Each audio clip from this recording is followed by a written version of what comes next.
This is a nice item, well, particularly for anybody who's a status quo collector. They've probably got it in their collection anyway, much of this. It was sent to me years ago by Castle Communications, and they went on to be called other names, and I think they're Cherry Red Records now anyway, amongst other things. That's it, Status Quo, the Singles Collection, 1966 to 1973, and it says in the corner there, mono stroke stereo. There we have it. Now, CD1, Singles Collection, as I say, 66, I beg your pardon, to 1973, kicking off with Pictures of Matchstick Men, and then down to a thing called Railroad, and there's a couple of takes on that. Let's just open it up. There we go. Nice and clear. First CD.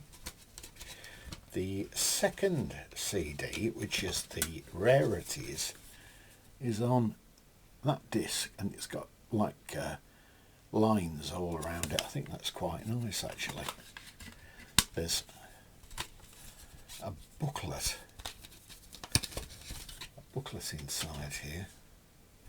That reminds me of the first I think it's the first Floyd album cover. Reminds me a bit of that anyway. Nice booklet, plenty of information, history of the band, pictures of them when they were very young, Parfit and Rossi.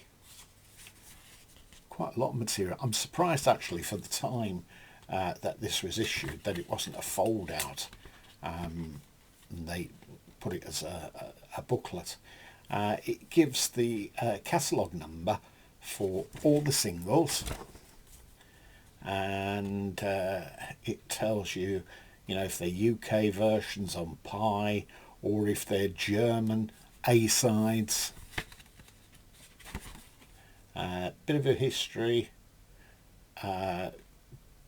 features songs of when Quo, in their earlier incarnation, the Spectres. I'm sure I'll be picked up on all this by some Quo fanatic. Anyway, I always associate Status Quo with my old friend Jeff Neal, that I worked with for a period of time in the 70s. Mad as a box of frogs he was, a fanatical Quo fan, he and his brother Dave, and I'd sometimes drop off at his house in Solihull Road in Birmingham, and it would be after the pub's shut, and then he'd get out the Status Quo, and there'd be a bit of air guitar playing there. He absolutely loved Status Quo, and I think he and Dave had been to see Status Quo loads of times, and he'd had interaction with Rossi and Rick Parfit, and he was a hilarious man, Jeff. It's a real shame that he's not about, a real character, and I don't think there'll ever be another one like him. I tried to trace him via the internet some years ago, and unfortunately I discovered that he'd gone into it, because he was older than me, he'd been taken into a hospice, and I'd intended to go down to Birmingham and look him up when I traced him, but he'd gone into a hospice, and sadly he'd passed away about 6 weeks before. But had some great times with Jeff.